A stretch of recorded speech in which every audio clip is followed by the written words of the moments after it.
The Premature Burial by Edgar Allan Poe. There are certain themes of which the interest is all-absorbing, but which are entirely too horrible for the purposes of legitimate fiction. These the mere romanticist must eschew if he does not wish to offend or to disgust. They are with propriety handled only when the severity and majesty of truth sanctify and sustain them. We thrill, for example, with the most intense of pleasurable pain over the accounts of the passage of the Beresina, of the earthquake at Lisbon, of the plague at London, of the massacre of St. Bartholomew, or of the stifling of the 123 prisoners in the black hole at Calcutta. But in these accounts, it is the fact, it is the reality, it is the history which excites. As inventions, we should regard them with simple abhorrence. I have mentioned some few of the more prominent and august calamities on record, but in these, it is the extent, not less than the character of the calamity, which so vividly impresses the fancy. I need not remind the reader that, from the long and weird catalogue of human miseries, I might have selected many individual instances more replete with essential suffering than any of these vast generalities of disaster. The true wretchedness, indeed, the ultimate woe, is particular, not diffuse. That the ghastly extremes of agony are endured by man the unit, and never by man the mass. For this, let us thank a merciful God.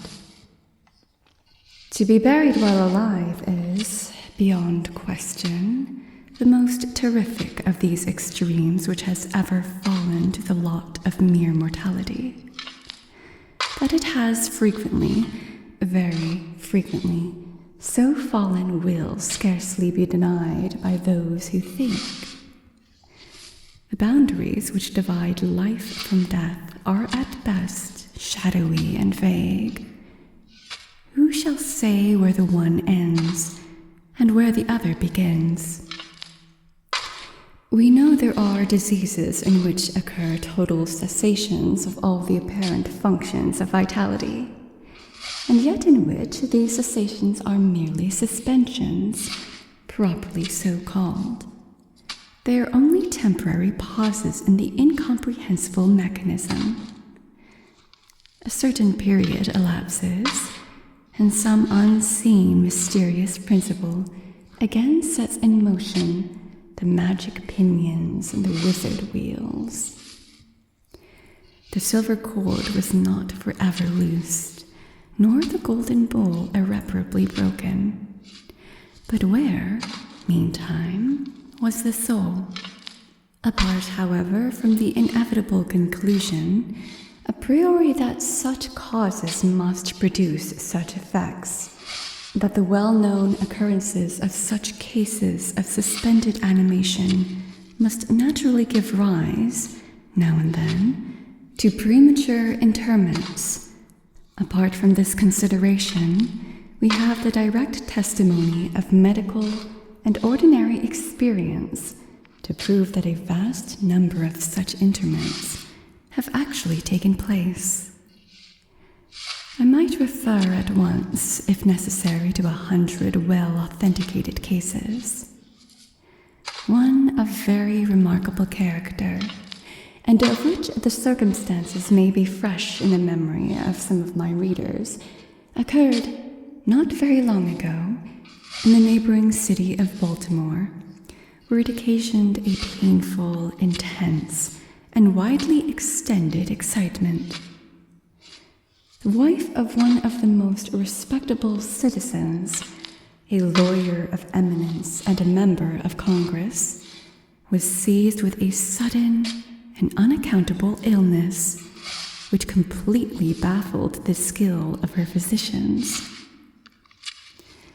After much suffering, she died, or was supposed to die. No one suspected indeed, or had any reason to suspect, that she was not actually dead. She presented all the ordinary appearances of death. The face assumed the usual pinched and sunken outline.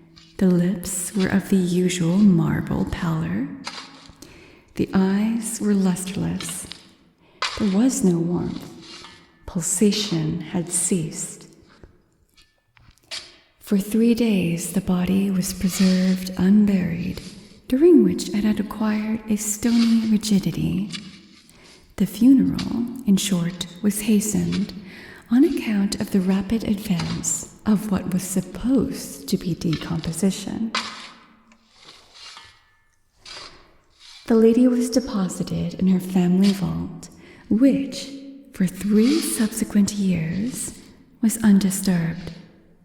At the expiration of this term, it was opened for the reception of a sarcophagus. But, alas, how fearful a shock awaited the husband, who personally threw open the door. As its portal swung outwardly back, some white-apparelled object fell rattling within his arms. It was the skeleton of his wife in her yet unmolded shroud. A careful investigation rendered it evident that she had revived within 2 days after her entombment, that her struggles within the coffin had caused it to fall from a ledge or shelf to the floor, where it was so broken as to permit her escape. A lamp which had been accidentally left full of oil within the tomb was found empty. It might have been exhausted, however, by evaporation.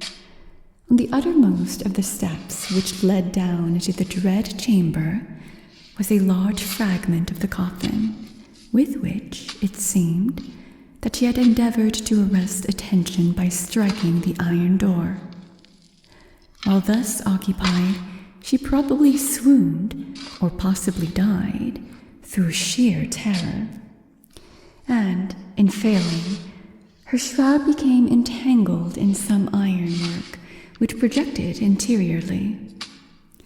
Thus she remained, and thus she rotted, erect. In the year 1810, a case of living inhumation happened in France, attended with circumstances which go far to warrant the assertion that truth is, indeed, stranger than fiction. The heroine of the story was a Mademoiselle Victorine Lafourcade, a young girl of illustrious family, of wealth, and of great personal beauty.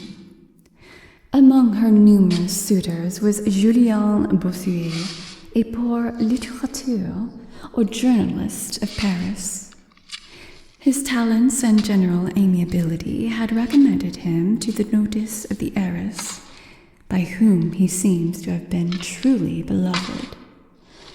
But her pride of birth decided her, finally, to reject him, and to wed a Monsieur Renel, a banker and a diplomatist of some eminence. After marriage, however, this gentleman neglected, and perhaps even more positively, ill-treated her. Having passed with him some wretched years, she died. At least her condition so closely resembled death as to deceive everyone who saw her. She was buried, not in a vault, but in an ordinary grave in the village of her nativity. Filled with despair and still inflamed by the memory of a profound attachment, the lover journeys from the capital to the remote province in which the village lies, with the romantic purpose of disinterring the corpse and possessing himself of its luxuriant tresses.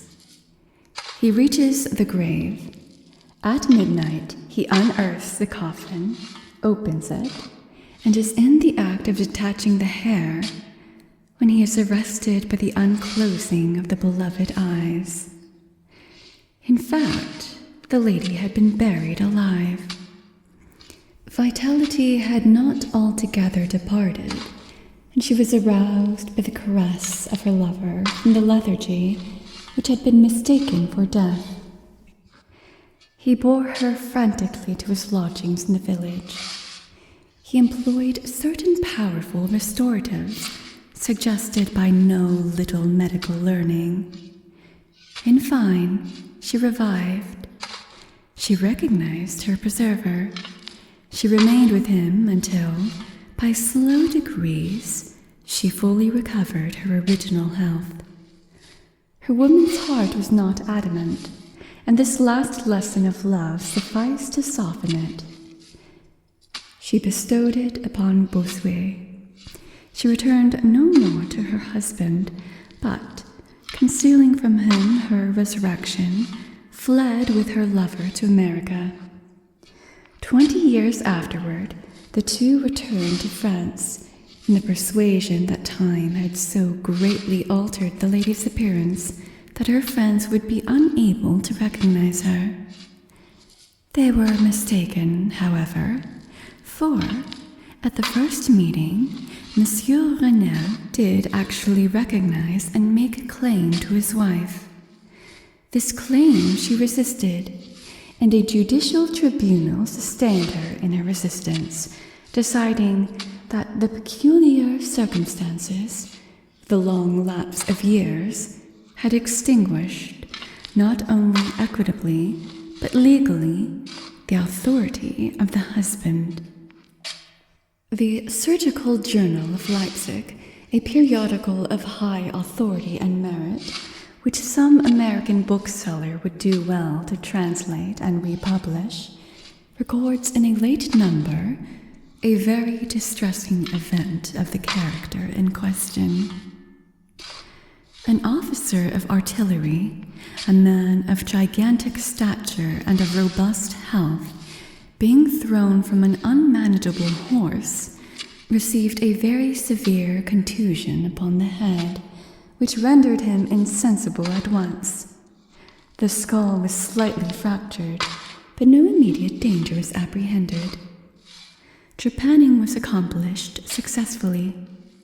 He was bled, and many other of the ordinary means of relief were adopted. Gradually, however, he fell into a more and more hopeless state of stupor, and finally it was thought that he died.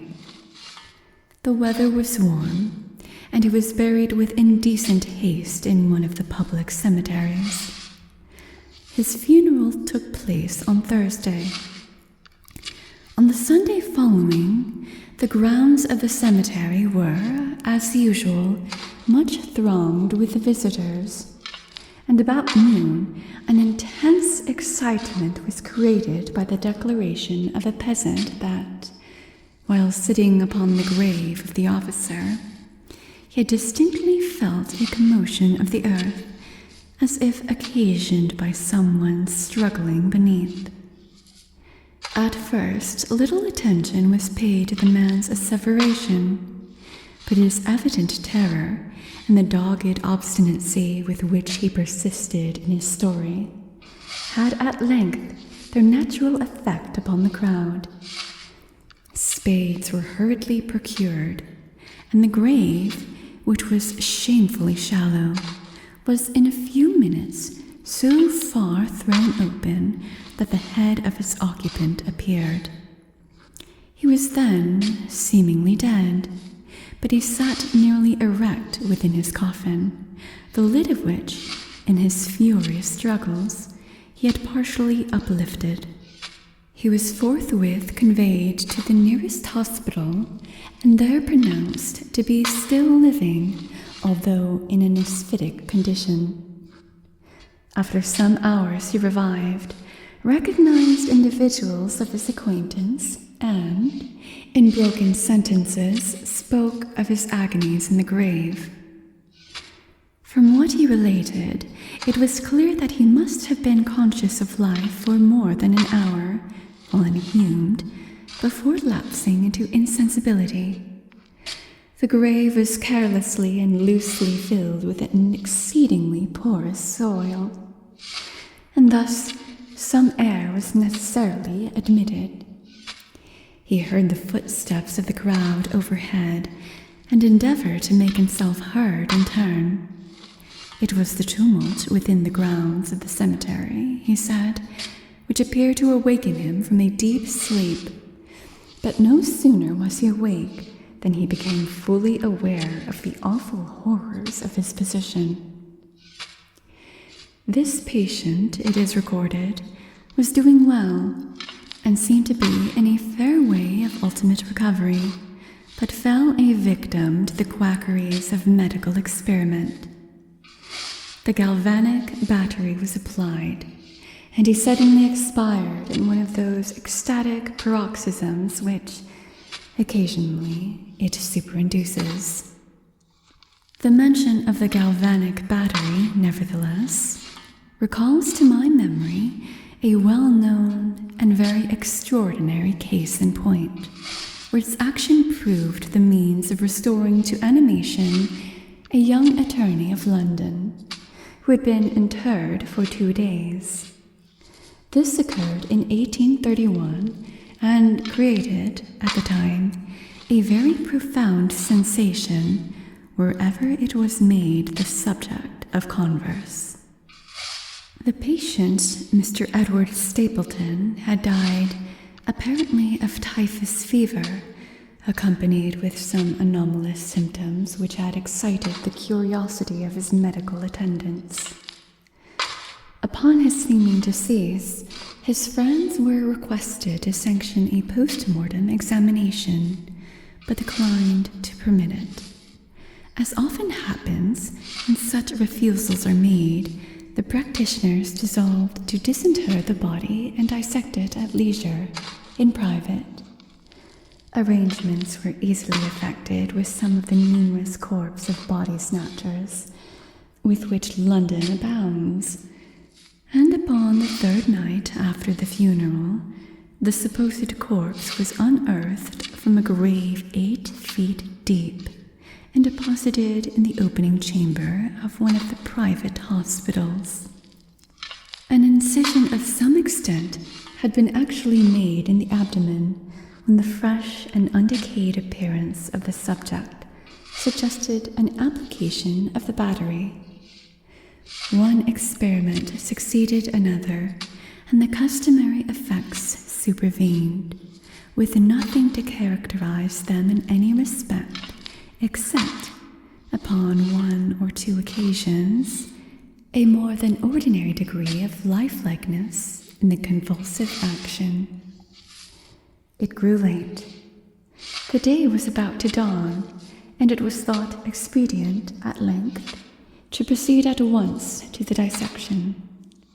A student, however, was especially desirous of testing a theory of his own, and insisted upon applying the battery to one of the pectoral muscles. A rough gash was made, and a wire hastily brought in contact, when the patient, with a hurried but quite convulsive movement, arose from the table, stepped into the middle of the floor, gazed about him uneasily for a few seconds, and then spoke. What he said was unintelligible, but words were uttered. The syllabification was distinct. Having spoken, he fell heavily to the floor.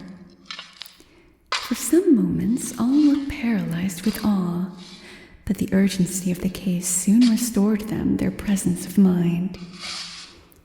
It was seen that Mr. Stapleton was alive, although in a swoon. Upon exhibition of ether, he revived and was rapidly restored to health and to the society of his friends, from whom, however, all knowledge of his resuscitation was withheld until a relapse was no longer to be apprehended. Their wonder, their rapturous astonishment may be conceived. The most thrilling peculiarity of this incident, nevertheless, is involved in what Mr. S. himself asserts.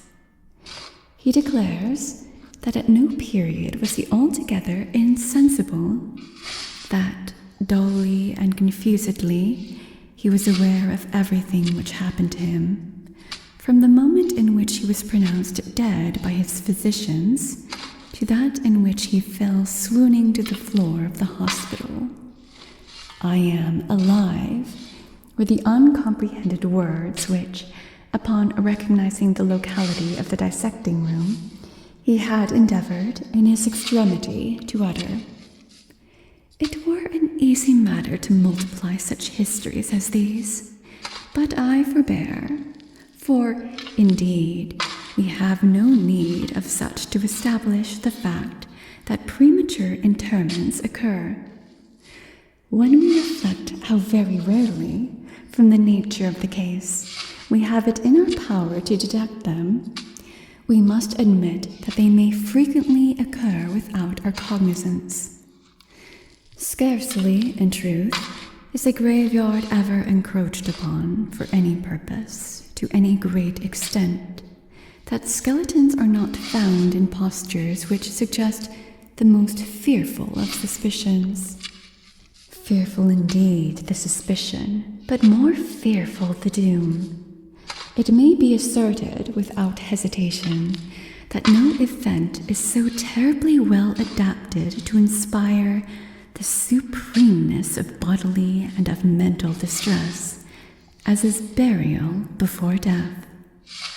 The unendurable oppression of the lungs, the stifling fumes from the damp earth, the clinging to the death garments, the rigid embrace of the narrow house, the blackness of the absolute night, the silence like a sea that overwhelms, the unseen but palpable presence of the conqueror worm. These things were the thoughts of the air and grass above, with memory of dear friends who would fly to save us, if but informed of our fate, and with consciousness that of this fate they can never be informed, that our hopeless portion is that of the really dead. These considerations, I say, carry into the heart, which still palpitates, a degree of appalling and intolerable horror, from which the most daring imagination must recoil. We know of nothing so agonizing upon earth. We can dream of nothing half so hideous in the realms of the nethermost hell. And thus all narratives upon this topic have an interest profound, an interest, nevertheless, which, through the sacred awe of the topic itself, very properly and very peculiarly depends upon our conviction of the truth of the matter narrated. What I have now to tell is of my own actual knowledge, of my own positive and personal experience. For several years I had been subject to attacks of the singular disorder which physicians have agreed to term catalepsy, in default of a more definitive title. Although both the immediate and predisposing causes, and even the actual diagnosis of this disease are still mysterious, its obvious and apparent character is sufficiently well understood. Its variations seem to be chiefly of degree. Sometimes the patient lies, for a day only, or even for a shorter period, in a species of exaggerated lethargy. He is senseless and externally motionless, but the pulsation of the heart is still faintly perceptible. Some traces of warmth remain. A slight color lingers within the center of the cheek, and, upon application of a mirror to the lips, we can detect a torpid, unequal, and vacillating action of the lungs. Then again, the duration of the trance is for weeks, even for months, while the closest scrutiny and the most rigorous medical tests fail to establish any material distinction between the state of the sufferer and what we conceive of absolute death. Very usually he is saved from premature interment solely by the knowledge of his friends that he has been previously subject to catalepsy, by the consequent suspicion excited, and, above all, by the non-appearance of decay. The advances of the malady are, luckily, gradual. The first manifestations, although marked, are unequivocal. The fits grow successively more and more distinctive, and endure each for a longer term than the preceding. In this lies the principal security from inhumation. The unfortunate, whose first attack should be of the extreme character which is occasionally seen, would almost inevitably be consigned alive to the tomb. My own case differed in no important particular from those mentioned in medical books. Sometimes, without any apparent cause, I sank, little by little, into a condition of hemi-syncope, or half-swoon, and, in this condition, without pain, without ability to stir, or, strictly speaking, to think, but with a dull, lethargic consciousness of life, and of the presence of those who surrounded my bed, I remained, until the crisis of the disease restored me, suddenly, to perfect sensation. At other times I was quickly and impetuously smitten. I grew sick, and numb, and chilly, and dizzy, and so fell prostrate at once. Then, for weeks, all was void, and black, and silent, and nothing became the universe. Total annihilation could be no more. From these latter attacks I awoke, however, with a gradation slow in proportion to the suddenness of the seizure.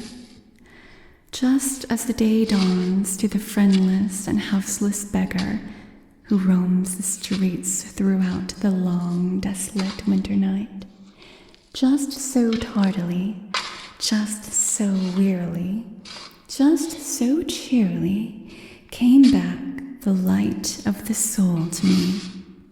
Apart from the tendency to trance, however, my general health appeared to be good, nor could I perceive that it was at all affected by the one prevalent malady, unless, indeed, an idiosyncrasy in my ordinary sleep may be looked upon as superinduced.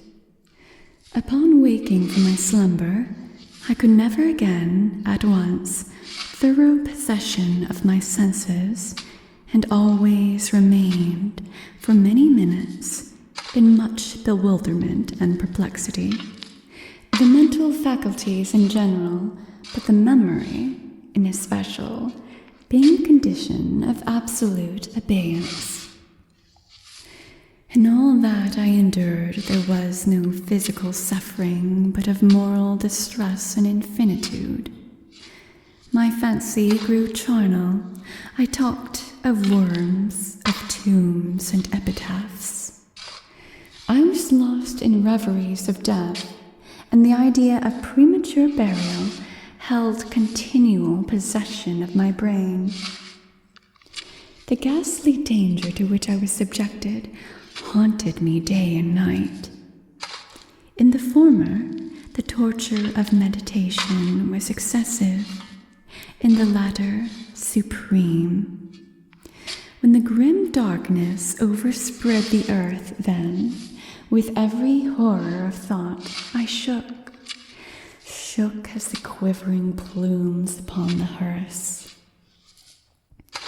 When nature could endure wakefulness no longer, it was with a struggle that I consented to sleep, for I shuddered to reflect that, upon awaking, I might find myself the tenant of a grave, and when, finally, I sank into slumber, It was only to rush at once into the world of phantasms, above which, with vast, sable, overshadowing wing, hovered, predominant, the one sepulchral idea.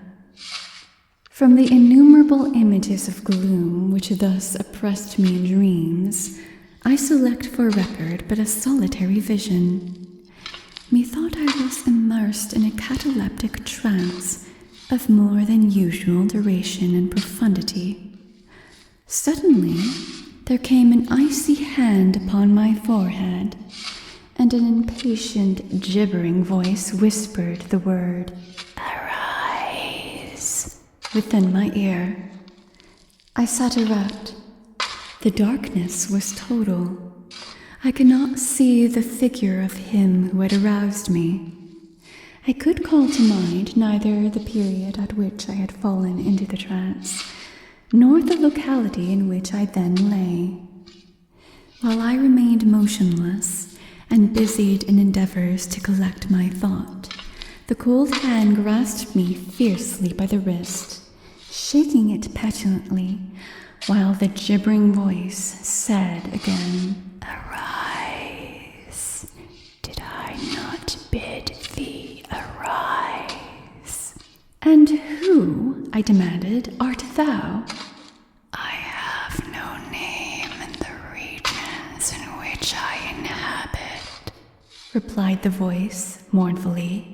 "I was mortal, but am fiend. I was merciless, but am pitiful. Thou dost feel that I shudder. My teeth chatter as I speak, yet it is not with the chilliness of the night without end. But this hideousness is insufferable. How canst thou tranquilly sleep? I cannot rest for the cry of these great agonies. These sights are more than I can bear. Get thee up. Come with me into the outer night, and let me unfold to thee the graves. Is not this a spectacle of woe? Behold." I looked, and the unseen figure, which still grasped me by the hand, had caused to be thrown open the graves of all mankind, and from each issued the faint phosphoric radiance of decay, so that I could see into the innermost recesses, and there view the shrouded bodies in their sad and sullen slumbers within the worm. But alas, the real sleepers were fewer by many millions than those who slumbered not at all. And there was a feeble struggling, and there was a general sad unrest. And from out the depths of the countless pits there came a melancholy rustling from the garments of the buried, and of those who seemed tranquilly to repose. I saw that a vast number had changed, in a greater or less degree, the rigid and uneasy position in which they had been originally entombed. And the voice again said to me as I gazed, "Is it not, oh, is it not a pitiful sight?" But before I could find words to reply, the figure had ceased to grasp my wrist. The phosphoric lights expired, and the graves were closed with a sudden violence, while From out them arose a tumult of despairing cries, saying again, "Is it not, O God, is it not a very pitiful sight?" Fantasies such as these, presenting themselves at night, extended their terrific influence far into my waking hours. My nerves became thoroughly unstrung, and I fell a prey to perpetual horror. I hesitated to ride, or to walk, or to indulge in any exercise that would carry me from home. In fact, I no longer dared trust myself out of the immediate presence of those who were aware of my proneness to catalepsy, lest, falling into one of my usual fits, I should be buried before my real condition could be ascertained. I doubted the care, the fidelity of my dearest friends. I dreaded that, in some trance of more than customary duration, they might be prevailed upon to regard me as irrecoverable. I even went so far as to fear that, as I occasioned much trouble, they might be glad to consider any very protracted attack a sufficient excuse for getting rid of me altogether. It was in vain they endeavored to reassure me by the most solemn promises. I exacted the most sacred oaths that under no circumstances they would bury me until decomposition had so materially advanced as to render farther preservation impossible. And even then, my mortal terrors would listen to no reason, would accept no consolation. I entered into a series of elaborate precautions. Among other things, I had the family vault so remodeled as to admit of being readily opened from within. The slightest pressure upon a long lever that extended far into the tomb would cause the iron portal to fly back. There were arrangements also for the free admission of air and light, and convenient receptacles for food and water, within immediate reach of the coffin intended for my reception. This coffin was warmly and softly padded, and was provided with a lid fashioned upon the principle of the vault door, with the addition of springs so contrived the feeblest movement of the body would be sufficient to set it at liberty. Besides all this, there was suspended from the roof of the tomb a large bell, the rope of which, it was designed, should extend through a hole in the coffin, and so be fastened to one of the hands of the corpse. But, alas! What avails the vigilance against the destiny of man? Not even these well-contrived securities suffice to save from the uttermost agonies of living inhumation a wretch to those agonies foredoomed. There arrived an epoch, as often before there had arrived, in which I found myself emerging from total unconsciousness into the first feeble and indefinite sense of existence. Slowly, with a tortoise gradation, approached the faint gray dawn of the cycle day. A torpid uneasiness, an apathetic endurance of dull pain. No care, no hope, no effort. Then, after a long interval, a ringing in the ears. Then, after a lapse still longer, a prickling or tingling sensation in the extremities. Then a seemingly eternal period of pleasurable quiescence, during which the awakening feelings are struggling into thought. Then a brief re-sinking into non-entity. Then a sudden recovery. At length, the slight quivering of an eyelid, and immediately thereupon an electric shock of terror, deadly and infinite, which sends the blood in torrents from the temples to the heart. And now the first positive effort to think, and now the first endeavor to remember, and now a partial and evanescent success. And now the memory has so far regained its dominion that, in some measure, I am cognizant of my state. I feel that I am not awaking from ordinary sleep. I recollect that I have been subject to catalepsy. And now, at last, as if by the rush of an ocean, my shuddering spirit is overwhelmed by the one grim danger, by the one spectral and ever-prevalent idea. For some minutes after this fancy possessed me, I remained without motion. And why? I could not summon courage to move. I dared not make the effort which was to satisfy me of my fate. And yet there was something at my heart which whispered me it was sure. Despair, such as no other species of wretchedness ever calls into being.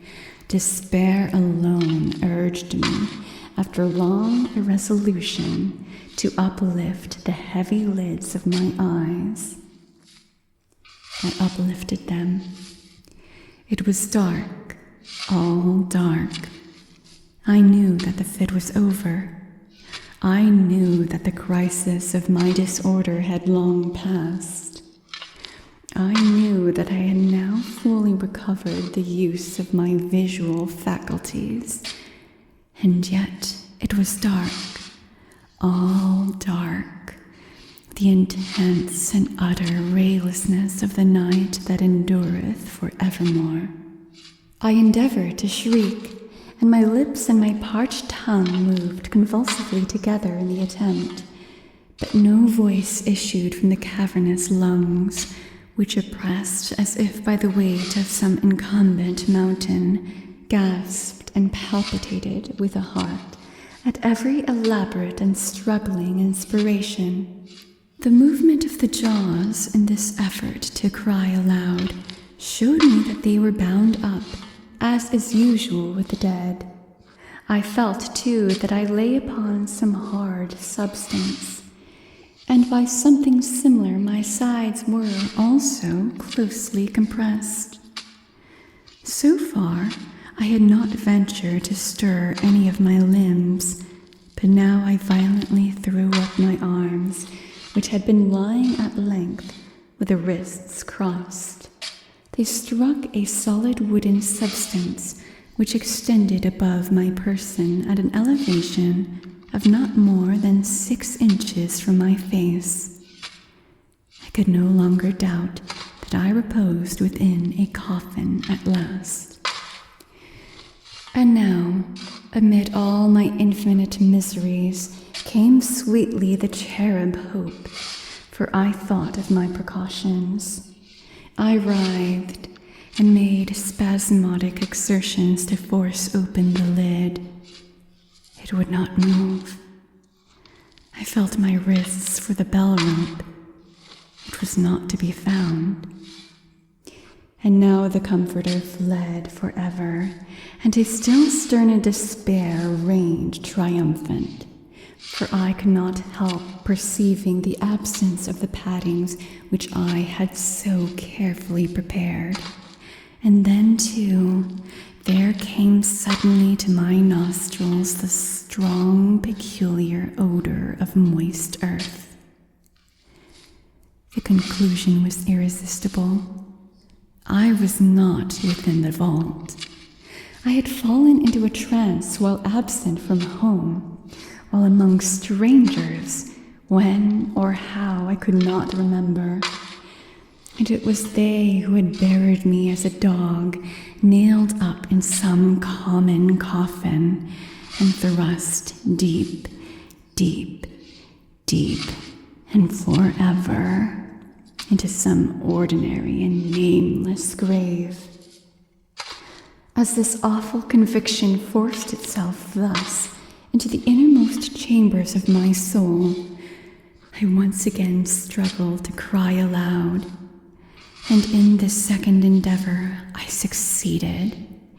A long, wild, and continuous shriek or yell of agony resounded through the realms of the subterranean night.